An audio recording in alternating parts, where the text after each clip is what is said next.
Hello, I'm Paul. And I'm Scott. And welcome to DC I'm Proud.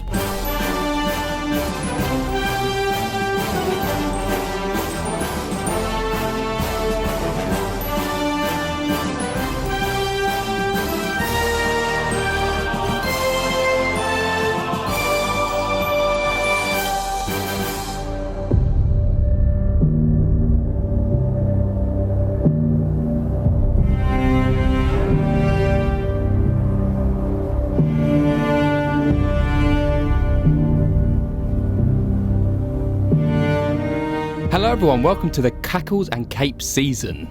This season is all about the Joker. So far we've covered Batman Beyond, Return of the Joker from 2000, and then The Dark Knight from 2008. We're jumping ahead in our schedule. Jumping ahead a little bit, yeah. Yes, because we got the special opportunity to go to a press screening of Joker Folie, Deux. Folie, Deux. So today, that is what we're going to cover. So you're going to get a beautiful non-spoiler and spoiler review of the film. First up, let's just say this is from 2024, directed by Todd Phillips, and it has a plot description of, while struggling with his dual identity, Arthur Fleck not only stumbles upon true love, but also finds the music that's always been inside of him.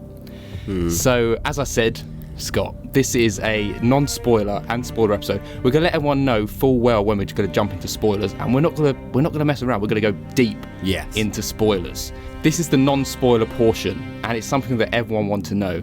Is this film a musical? I don't think this film knows what it is, to be honest. Is it a musical in the sense of what we're used to? No. Does it try really hard to be? Yes. I don't think it this is the thing. It's a subpar musical, and it's like they had the idea to do a musical, and they thought, that'd be a really good idea. But they didn't go full on into it and commit to it. Yeah. Instead, it's a lot of mumbling through songs. It's really ad hoc. Yes. And as we thought, everyone, it is like dreamlike sequences, as we saw in the first Joker, where he has these dreamlike sequences, like going on the Murray show, and whereas it's like dreamlike sequences with Harley singing well-known songs from the 50s and 60s. But I mean, Joaquin's voice isn't that great. No, and I think the casting of Gaga is literally just because of the musical element. Let me say though, I thought Gaga was brilliant. Okay. Do you not like? I know you're not into Gaga's acting, but did you just see? You say because you just see Gaga, right? Yeah, I struggled to see her as a character, and I think she did a really good job with Harley, but there was a lot of times when I was like, "Why are you there? Why? You know, I just." There's a struggle. There is a getting to the end of the film, and as I said, no spoilers, but there is a moment where you think, was there a point of her being in this film? Yeah. Because I felt like in the end she didn't do much. No. And I think you're right. She didn't her character didn't have anything to do. Yeah. But be there for Arthur. Yes. And I feel like she wasn't fleshed out enough. Yes. And I don't know if that's the script or I'm not sure. But as I said, I think that in everything she was doing, I thought she was really great, and I was really captivated by her. I really enjoy Lady Gaga as an actress. I think she does really well in everything I've seen. House of Gucci, no one liked that film, but I still enjoyed it for what she did. And American Horror Story, that was one of the best seasons of American Horror Story. That's one of the worst. Okay, fair enough. But yeah, I think she delivered in an acting capacity. Oh, yeah, 100%. Not necessarily in a Harley capacity. Yes, I know. It's not a Harley we've ever seen before. Yeah, it's very much not like an origin, but it's the early stages of Harley and stuff like that. And I think she did do a good job. I just needed it to be I needed Harley to be pushed further, and I don't think she was allowed to. That's fair. Yeah. Because at the end of it, I know it's a Joker film and it's all about Arthur. But if you're going to bring in a character, a big character like Harley, yes, I think she needs to be as big as him. But I still think that she shone more than I 100%. than Joaquin Phoenix in Yeah. this film. Like, not saying that Joaquin's doing a bad job. I think all the acting in this film Yeah. is perfect.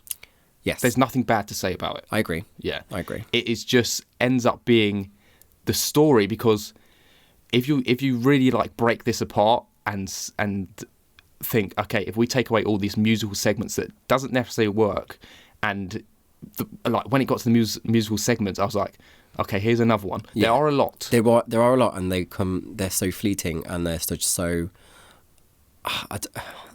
It's just they take you away from what's being said in the story. Yes. It doesn't help it flow. Yes. And that's where I struggled a lot. Mm. I love musicals. I love musicals, but I understand what they were saying about it's not a musical. it's not a musical because it's not in a traditional sense. As I was about to say, like, this is what it does. They do it. This is what musicals are all about. But the songs they sing represent how they're feeling, or what's propelling them in the story at that moment, or how they feel about each other, Harley and Joker. And which is good. But when you're not throwing yourself deep into a musical number and you're like half-arsing it, which is pretty much what it was, they're almost under the breath singing most of the time, like. And you lose that emotion. You lose that, like, you might as well have just had an extra half an hour of script. Yeah. And just, because I think that you would have got more out of it and more acting kind of story rather than them now feeling this through a musical number. And once you take away all these musical numbers, it's like, okay, this whole story is the court case afterwards, right? It's a court case with a side plot of them falling in love. Yeah. You know what it is actually like? It's like Chicago. Okay, yeah. That's in all the about lead it. up to it, and it's the court case and all the musical numbers around it and stuff like that. And it's. But they got some bangers in that. I mean, Chicago's a fantastic musical. So, but I struggled so much because I don't. You fell asleep. I fell asleep. So this is what I was going to say. I'm very to you, tired. This is what I was going to say to you though. You fell asleep for 20 minutes, right? Thereabouts, and I couldn't tell you what you would have missed. And that's saying a lot. I think for a film like this, yes, that's saying a lot. I could specify a specific scene, which maybe we'll get into spoilers when I tell you that bit. But as a chunk of the film, I don't think you missed much. Maybe you missed a couple of numbers which wouldn't have done anything. And I just want to say that I never fall asleep in films. I've only slept through one in my life, and that was Up in the Air, because it was boring. And this is the second time. But I am on my 8th day in a row, so I am very, very tired. Oh yes, working, not just not sleeping. So, yeah. I mean, the cinematography is stunning. Yeah, it's got so many good elements to it, but it's just not.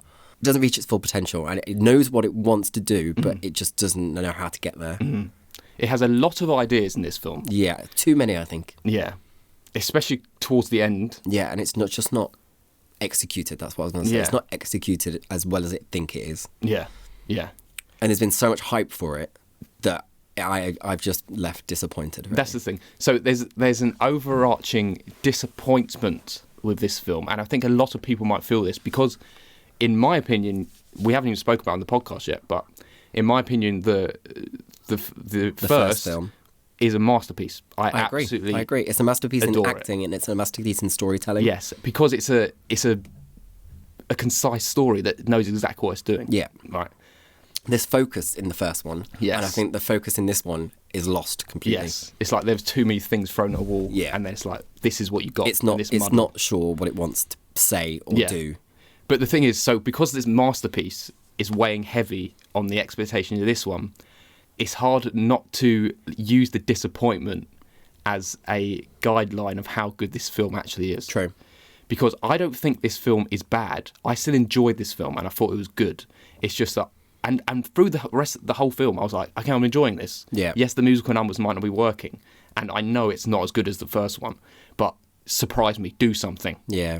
Do something to surprise me. And it didn't. And it didn't. And the thing about this film is half the big kind of things that happen are dreamlike sequences. Yep. So and they've not actually happened. yeah, they're not actually happening.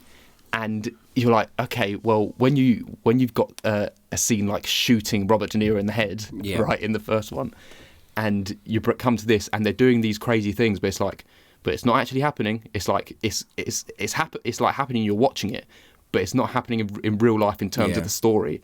So it's like, well, I'm not going to be shocked because it's not real. I also didn't understand how Harley Quinn was in certain places. Like she's committed Institutionalized. Yes, that's the one. Yeah. So how is she in certain places? Because surely she's not allowed out. Yeah, they take some like liberties with storytelling. Yeah. Because where some things that happen that are just convenient. Yeah. And it's like, well, how did she get there? Yeah, how did they get there? How it just doesn't make sense. It's just a bit of convenience that this is happening. But I think that's lazy writing. It is a little bit lazy writing, yeah, it is. And it is just such a surprise that the direction, because I understand what they're doing in this film, right? I understand, and I appreciate that they're trying for something new, because this is something that you've never been done before. Exactly. So you've got to appreciate the effort. It's just that they didn't fully commit to it, and that is the kind of struggle this film has. But in terms of away from the musical stuff and what the story is actually about, it is very much carrying on from the kind of general feel that people got about this character in the first film, and how the residents of Gotham feel about this man that did this heinous thing on this TV show, and it plays that forward and plays out in a good way that I get, right? But at the same time, it's like, but that's not an interesting story. I don't think that's an interesting story to tell. No, I agree. And it's not satisfying. No, it's. Do you know what? It's probably we've been like me and you, and we've been to many screenings and stuff like that before of other films and like different types of films, horror and stuff like that. And I just felt, because there were so many of us in there, like 300 of us, I felt everyone's disappointment. There was just no. Like, I feel like at the end of the first one, everyone clapped and cheered and stuff like that. And I've been in films where people love it and they clap at the end. It was so quiet. Yeah, it was just like, everyone okay, was like, what the fuck? The guy next to me hated it. Did he? Yeah. But it's just... This is the thing, it is 100% going to be a divisive one, but a divisive one, well, even still... Because it stayed with me. Yeah. It's a film that I've been thinking about ever since. Yeah. And I'm like... I don't know what it is that I'm thinking about. There's so much going on, not even on the page or on the script. It's like there's so many things to contemplate with on the choices that have been made in this film. It's like, I don't know whether that was good or not, and I don't know whether it was, because it's so different. It's so different from the first one. Yeah, I agree. That it's really hard to grasp on like. And the first one was just so loved. I mean, we saw it with the live orchestra and stuff like that, didn't we? But like, I'm not in a rush to see it again. No, neither am I. Even the 20 minutes I missed. Yeah. And that tells me a lot. Yeah, yeah. Especially for DC and stuff like that, I don't want to... I'm not really fussed about seeing it anytime soon again. That beautiful score's still there, though. Yeah, I'm not taking away everyone's hard work and stuff like that, and the cinematography, the music, the score. Yeah, score over the actual singing. Yeah. It's just... it's left me with a massive wave of disappointment. Yeah. 100%. And it's going to be that's really frustrating because I think going in, I felt like I was going to be disappointed. Yeah. And I hate proving myself right. And you wanted to be surprised. I wanted to be surprised, and there was nothing in it that shocked me or took me somewhere. It was basically a film that I think is easily forgetful. It's going to take a little bit of time for you to kind of I will watch Superman and the Mole Men again before I watch this. It's going to take you a little bit of time to come to terms with what this film did for you to kind of be like, okay, I know what this film is now. Yeah. Now I can just be like, that's what it is. This is what I actually feel about it. Yeah, I agree. And the weight of the disappointment isn't hanging over it because I just know what it is now. Yeah. I agree. Yeah. It's so difficult to talk about. It's so difficult to talk about because it's just because I'm trying to stop talking about certain things. Right, so that is our non-spoiler part. Which means spoiler. It's very big spoilers coming. I'm literally going to briefly run through the whole story if anyone's decided to jump on this and just get a glimpse of what this actual story is about. And yes, so it is heavy spoilers now. Yeah. We're not going to hold back anything. Nope. You either want to know or you've seen it. Turn off now. And come back after you've seen it. Yes. So this Yes, is please come back. the story of Joker Folie Deux. And it is Arthur Fleck, he's incarcerated. He is very subdued. He's not the Joker anymore, really. Everyone's trying to determine, a court case is looming over him. Everyone's trying to determine whether the Joker was a split personality, whether it's something that has been with him the whole time and he that comes out in these stressful moments, or he uses as a way to unleash his innermost hateful feelings. He gets taken on a little day trip to visit the low security ward, meets Harley Quinn there. She is part of a singing group that they try to recover. See, that also just gets lost. Yes. And so this is the thing, right, with the musical stuff. Yeah. Sorry, I'm just derailing my story. Sorry. That's my fault. But I understand what they were doing. It's almost like they grasp at the end of the Joker and were like, the bit where he's singing in the ward at the end and he's like, I just thought of a funny joke. And he does his little song, but he speaks singing, right? Yeah. That's what they thought. Let's grab hold of that and make that into a whole film. And it's like, well, that was good just at the end of the film. Yeah, I don't need all of it. I don't need a whole thing of it. No. But anyway. Sorry. So we meet Harley. She's infatuated with him. There's a swell in Gotham where everyone, it's just like the end of Joker. Everyone is like seeing this guy as a hero and they want to follow him and do exactly what he says, and the stuff that he's putting out there, they want to grasp onto and like take the government down, take everyone down. So we find out that Harley's been lying. She's actually put herself in the institute herself and checked herself out. She just wants to get close to him. She is as infatuated as the rest of Gotham is about the Joker. So we have the court case and loads of things happen. He basically ends up being his own attorney. And this is the thing, there's not much story here.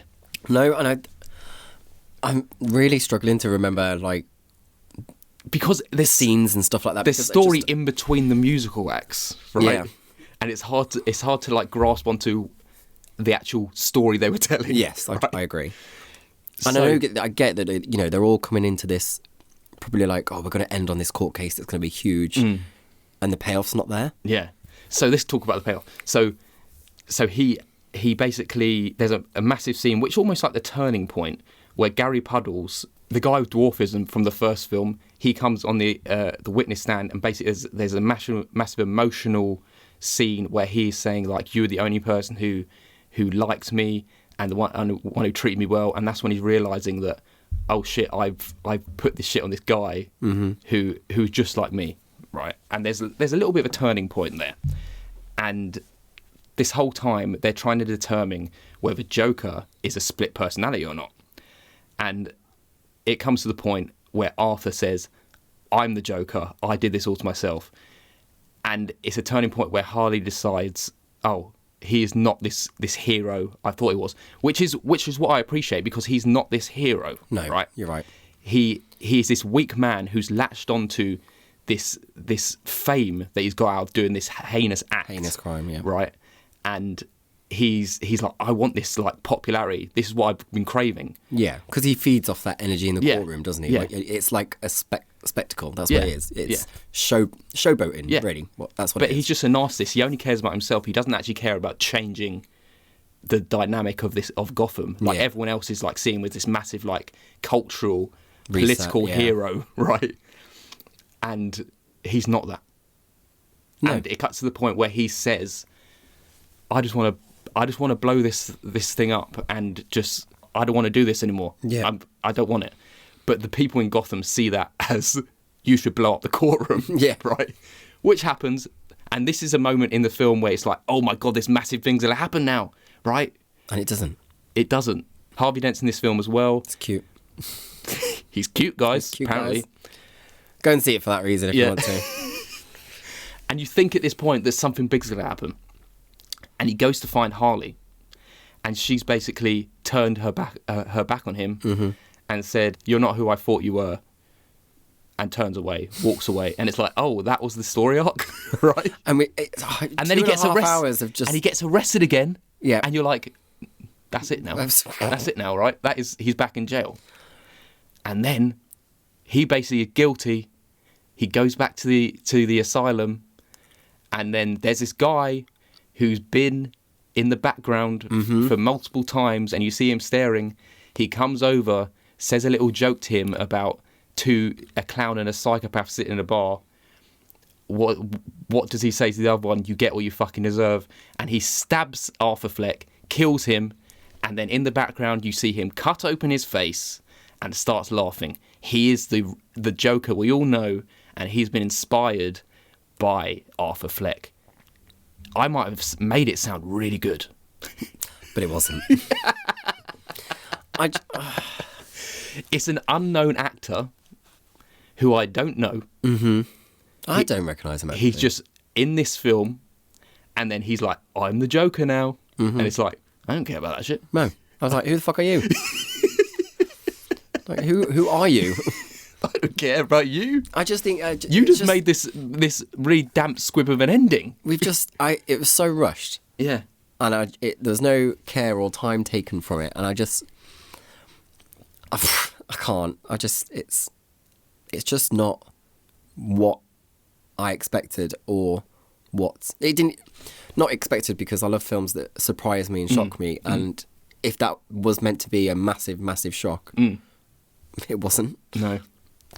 It was, as soon as I saw this guy come in, I was like, oh, here he is, here's Joker. Yeah. This is the real Joker. And like, I've speculated this since the first one came out, that maybe this guy's not the real Joker because it's not in the same time. Bruce Wayne's young. It's like, how does it make sense? It's clearly like this guy's going to inspire someone, right? And it's almost like they didn't need to show it, because you can imagine that maybe the real Joker's going to be inspired or take the name and like hijack this whole movement that he kind of started. But to show it and it be this unknown person, yes, we know the Joker's an unknown person, but to be an unknown actor, and just to throw it in casually, 5 minutes towards the end, and speak about throwing something in 5 minutes before the end. We also see Harvey Dent, who's in this explosion at the courtroom, right? And they turn round, right? We know it's Harvey Dent. We know he's Two-Face, right? But they turn around to show that half his face is kind of scratched and burnt a little bit.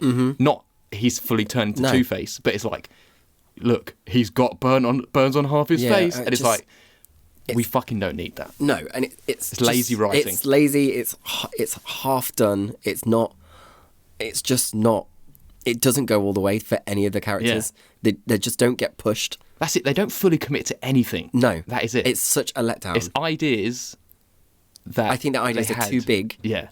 Or they don't realise that these big ideas just don't work. Like, someone's clearly sat through the edit of this and gone and thought, wow, great film. I could easily take like 45 minutes of it out, because it just doesn't commit to anything. And it's such a shame, because they're like, they are good actors at the end of the day, like the whole cast and stuff like that. And it's just, I feel like they're just held back by something, and I don't know what it is. And I just think it might be lack of story. Or lack of character. They're held back by a lack of committing to an idea. Everything that Joaquin Phoenix did in the first one, I feel like has just been taken away. This is it. So I can actually go into to understanding what they were trying to do, right? They've finished this film. In a way, Joker has this kind of toxic kind of thing that implements. It's a little bit like Scarface, and where you have these people who watch the film and think, oh, this guy's amazing. I hero worship this character. Yeah. Right, where they're a piece of shit, right? If you're watching it, it's like, I like it because it's a good story and it shocked me, right? Whereas some people see it as like, oh, they see him as a hero, right? And this is what the rest of Gotham, they see him as a hero because he's changing the political landscape and like trying to shake things up a bit. So I appreciate what they're doing in the story here because, yes, they're showing Arthur Fleck is actually weak, right? He's not this hero that everyone thought. He is actually just latching on to this 5 minutes of fame that he's got because he's always been this unwanted, unseen person. Yeah. And he's like, oh, they love it when I was the Joker, right? And I've made a name for myself. But he doesn't give a shit about what these people are like. He doesn't care about Gotham. No, he doesn't care about what these people love him for. No. He doesn't really care about anything other than himself and being seen, right? Hence why he just uncaringly kills people, kills his mother because he's the one being fucking trod on, right? So I get that, right? Okay. I understand the story they're trying to tell.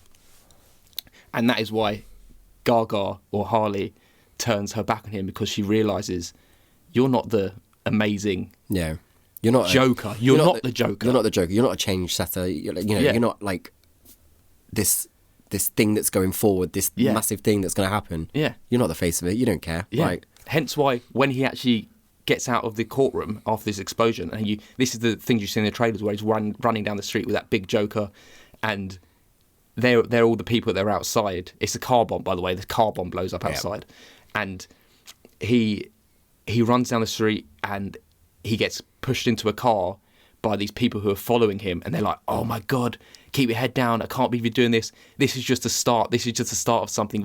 You've done something here. Yeah. And he immediately jumps out of the car because he's like, I don't want anything to do with this. No.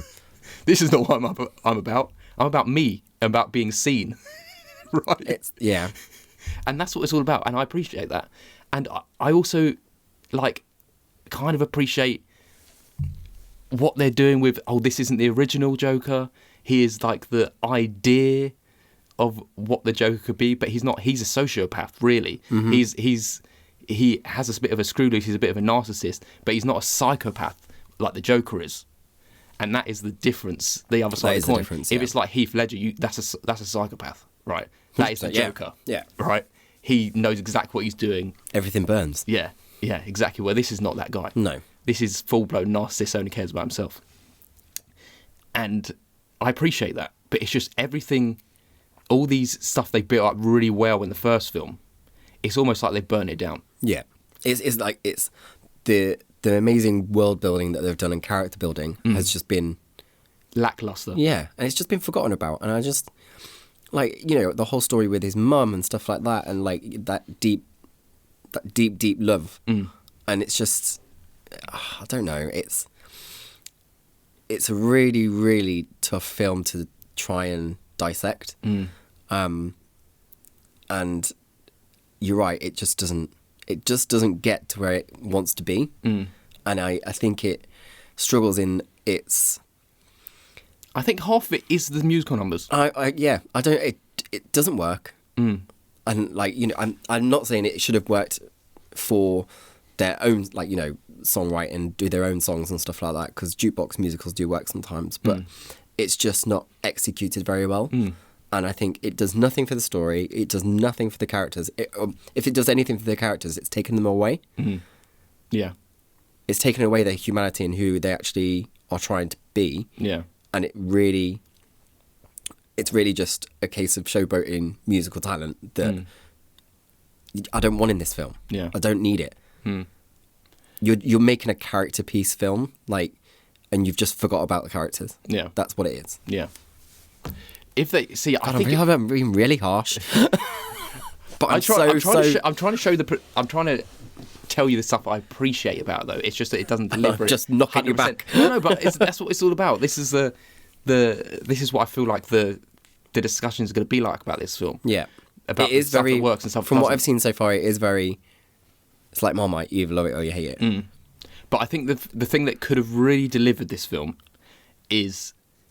So how they go about this film is that these musical numbers, half the time, sometimes they're actually doing it in real life. Sometimes they're singing in front of people, and I imagine anyone seeing that without the music would be like, this guy's just singing Yeah. in front of me right now. There's a moment with Steve Coogan where he's singing in front of a camera, and I'm sure that's happened. Yeah. Because of the way they're reacting to it. And clearly he's just singing on camera because, it does happen because Harley sees on the TV, right? And that's where, in the trailer, where she steals the TV. Yeah. Because he's on the TV and she steals the TV. But there's these moments, some of them are in their heads, some of them are out loud and they're just singing. But the moments where they go into their heads, they should have used those as platforms to be like massive musical numbers now. Yeah. Right, not half singing. You have Lady Gaga here, right, who's not using her full potential. No. Apart from maybe one moment where she does. But again, I don't want... But it would have been better, right? You're watching the musical pieces and you're like, I'm not enjoying watching this because they're not actually singing properly. Yeah, true. Yeah. If they were proper musical numbers, you'd be like, at least they're doing a musical. Because I feel like... That this is what the difference is, I think, because they don't go for it, and I don't know if that's a character choice or anything, but it's so frustrating to watch actors go half-arse for musical numbers like that, because it just does nothing. It literally does nothing. I mean, I don't even feel like Joaquin was going half-assed. I think he was actually trying and it just wasn't working. I don't know whether he can sing or not, but it didn't work for me. Lady Gaga I could take. When Joaquin was singing, I was like, ugh, yeah, I'm not liking this. No, yeah, but it's something that I don't see the character doing.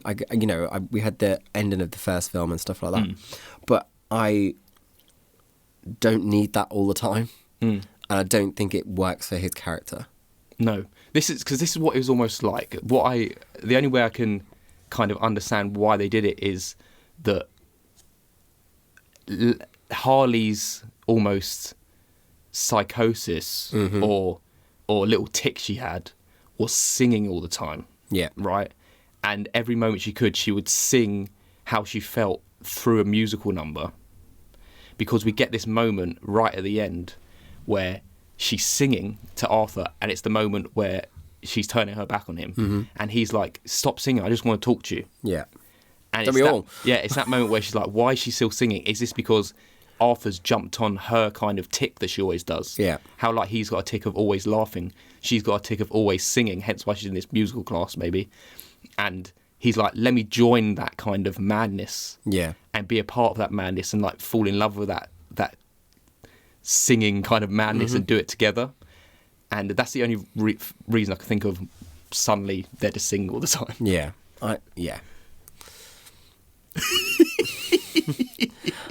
It's just, but like even a thing for a musical, like I don't remember any songs. I literally don't. No, they're all 50s and 60s songs. They're all but songs even you that, know. We know them. Heard them before and stuff like that. I think. I could not tell you a single one. Song no, me neither. they sung, even though I knew them at the time. Yeah, me neither. Because they weren't big enough for me to be like, oh, I remember that bit where they sung that really well. Yeah, because they don't do anything and they're not apart needed. From the hill and the mountain one. But I don't know that song. I just don't. It's just not needed. And guess what as well? They do not kick on the stairs once. No, they don't. No, they don't. It's in the posters. They don't do it. It's in the trailers. They don't do it. They kick on the front of the courthouse. At no point are they both at the front of the courthouse. I hated that slow-mo shot of Harley Quinn walking up to the courtroom. Oh, did you? I don't know why. I thought she looks pretty cool. Yeah, but I just don't know. I think because you don't like Lady Gaga. No, I don't. You'll get all the gays trying to kill me. God Christ.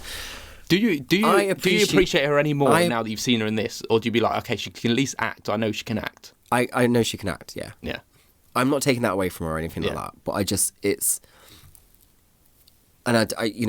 if you're going to have a Harley Quinn like that, she's a great person to have in that role. But I just don't think she reaches Harley's potential. There's something stopping her, I think. Yeah.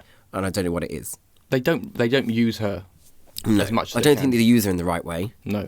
I think that's the story's to blame for that. She has good moments, and it's the moment she has, Lady Gaga does well and performs them very well, but she doesn't have much to do. No, at all. At all.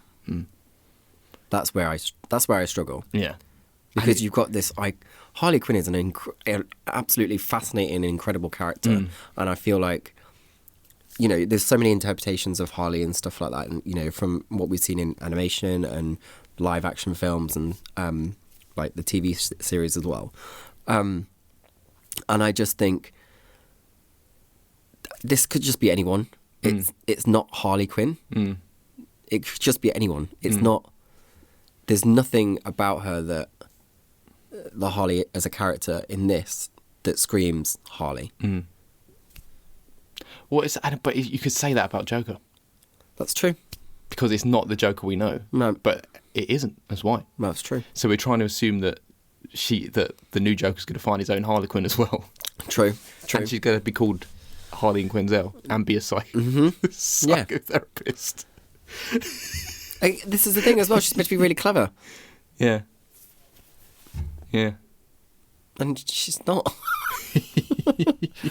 I think direction-wise as well, I think they were just, as characters, I think they were told not to either go as hard or go... I don't think anyone delve into their character. That's what it is. Like the study of Harley and the study of Joker and stuff, I just don't think it was there. We already had that in the first one. But it's taken away. Yeah. It's all been taken away. I don't think this knocks the first one at all. No, the first one's a masterpiece and always will be. Yeah. But I also don't need this one to exist. Yeah. This is how it's ended up for me.